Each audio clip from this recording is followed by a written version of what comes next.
Hello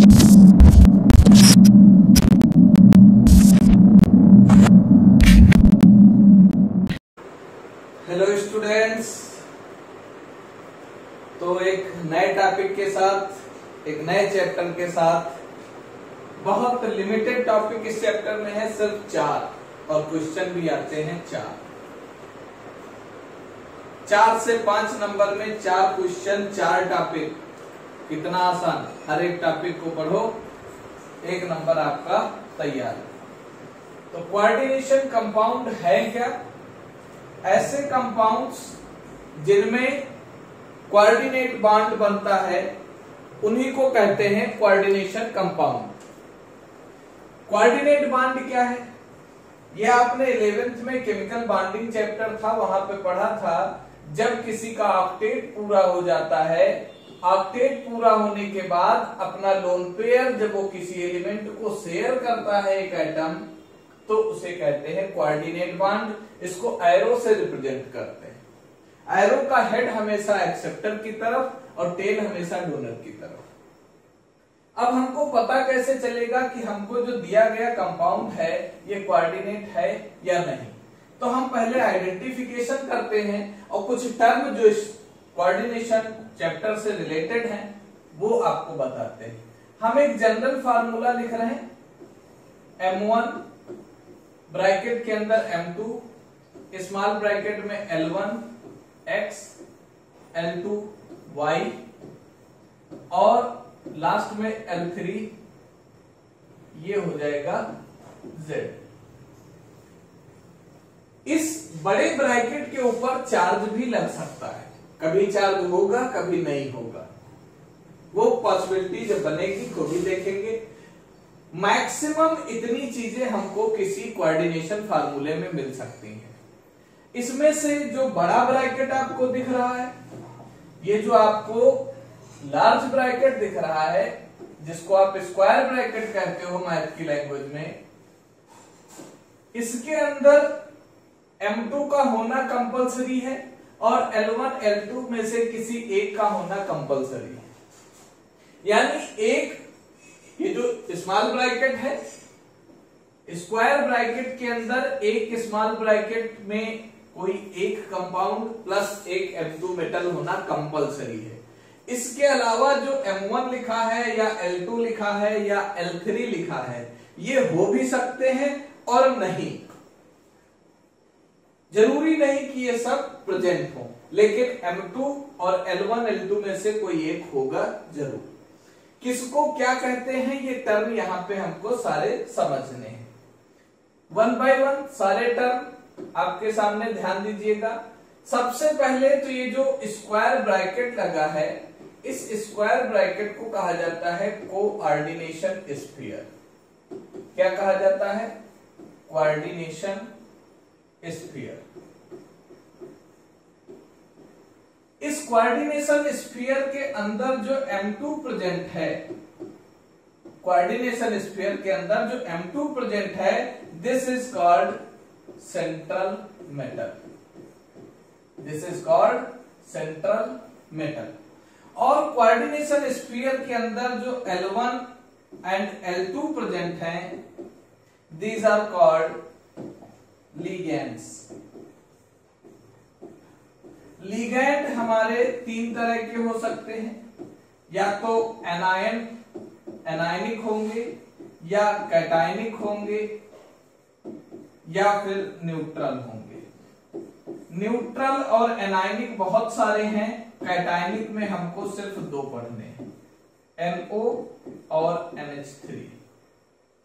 NO और NH3 सिर्फ 2 ही पढ़ने, NH3+। इसके अलावा और क्या है इस फार्मूले में? L3 है और M1 है। M1 हमारा साइड मेटल है जो वैलेंसी मेंटेन करने में हेल्प करता है, और इसी तरह से L3 है, ये भी एनायनिक ग्रुप है।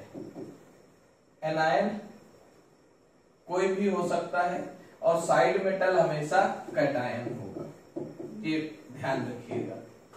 इसके अलावा अगर हम बात करें तो आपको दिख रहा है स्क्वायर ब्रैकेट के अंदर M2 के साथ L1 L2 अटैच है, तो ये number of ligands into number of ligands into coordination number into coordination number हमको पढ़ना है, तो नंबर ऑफ लिगेंड इनटू क्या होगा, डेंसिटी। डेंसिटी ये इक्वल टू होता है coordination number. Coordination number coordination number sense आप समझिए, इस सेंट्रल एटम को कितने लोन पेयर ये लिगेंड दे रहे हैं। How many number of lone pairs that are shared by the ligand to the central atom, यानी सेंट्रल एटम को कितने लोन पेयर मिल रहे हैं लिगेंड से, इसको कहा जाता है कोऑर्डिनेशन नंबर। और ये डेंसिटी टर्म क्या है, व्हाट इज डेंसिटी? ये डेंसिटी है नंबर ऑफ लोन पेयर्स। क्या है? Number of lone pairs shared by ligand. Shared by ligands, उस लिगेंड के द्वारा कितने लोन पेयर शेयर किए गए। ये जो डेंसिटी टर्म है, इसी के बेसिस पे लिगेंड्स कई टाइप में डिवाइड किए गए हैं। डेंसिटी के बेसिस पे कई टाइप में डिवाइड किए, जैसे मोनोडेंटेट, नाम से ही आपको पता चल रहा है मोनोडेंटेट, यानी जो सिर्फ क्या करेगा, only one lone pair share, only one lone pair share. जो ग्रुप सिर्फ एक ही लोन पेयर शेयर करेगा उसको क्या कहते हैं, मोनोडेंटेट लिगेंड। इसी तरह दूसरा क्या होगा, बाइडेंटेट। दूसरा क्या है, बाइडेंटेट। फिर ट्राइडेंटेट, इसी तरह टेट्राडेंटेट। टेट्राडेंटेट, फिर पेंटा आता है और हेक्सा आता है। पेंटा और हेक्साडेंटेट भी आते हैं। इनके एग्जाम्पल लिखते हैं। मोनोडेंटेट में OH माइनस, कोई भी हैलोजन हो गया, अमोनिया हो गया। बाइडेंटेट में एग्जाम्पल है ईन। बाइडेंटेट का एग्जाम्पल क्या है, ईन। और क्या है एग्जाम्पल, ऑक्स। और क्या है, GLY। ये ईन क्या है, ईन का जो फुल फॉर्म है, this is ethylene diamine. Ethylene diamine. Ox क्या है, ऑक्जेलेट। ऑक्जेलेट की structure O minus C double bond C O minus, ये आपका हो गया एक single bond coordinate bond O।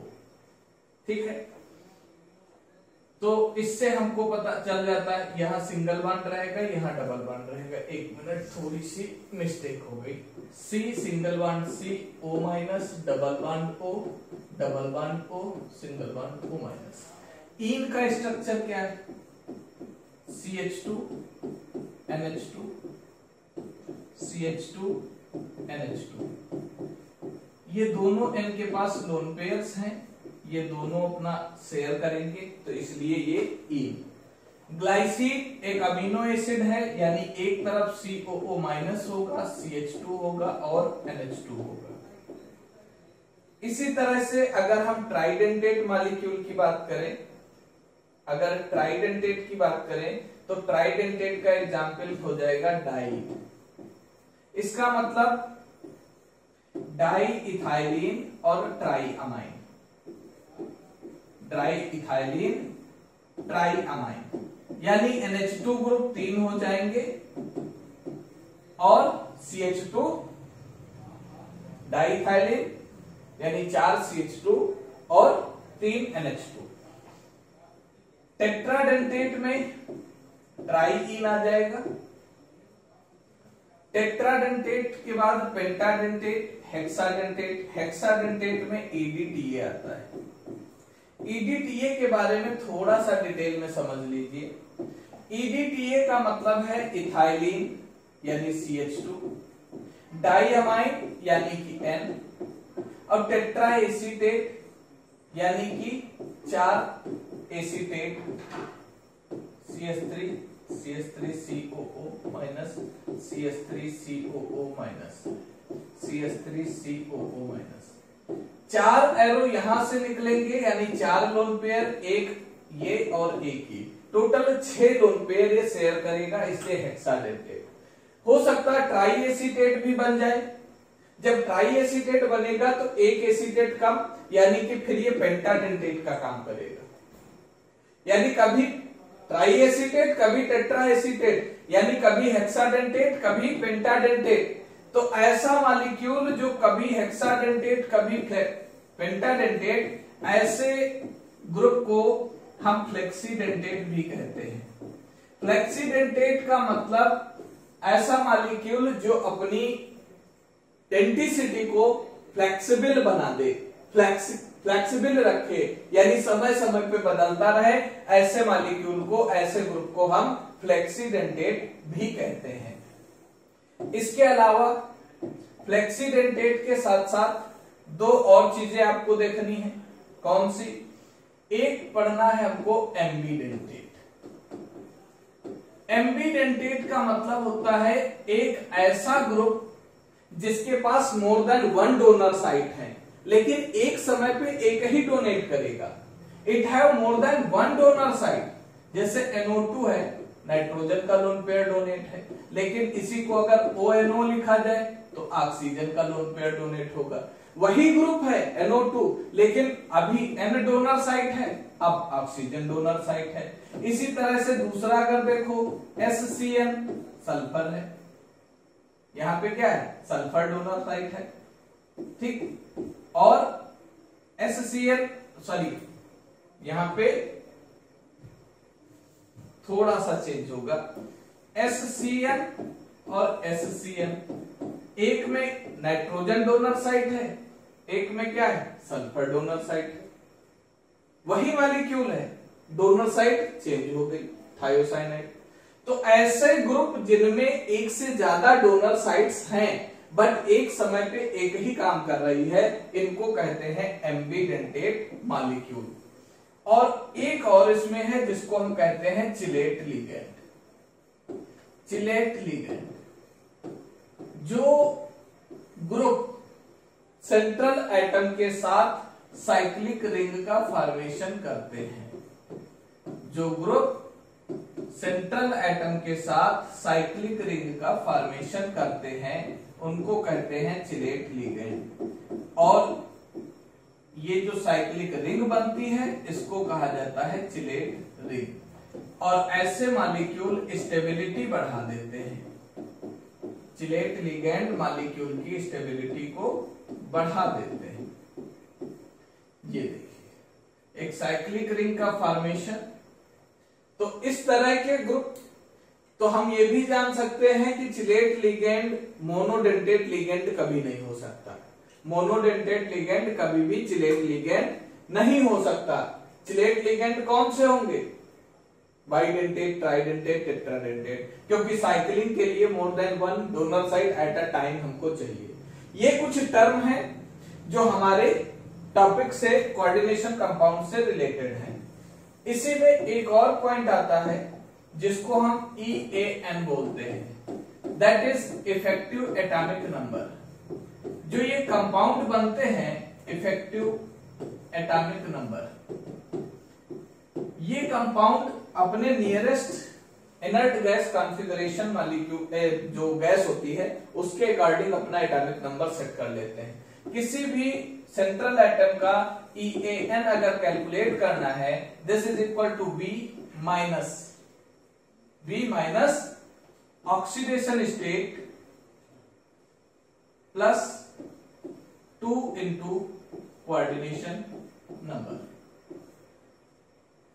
तो हम कह सकते हैं V plus 2 into coordination number and minus oxidation state.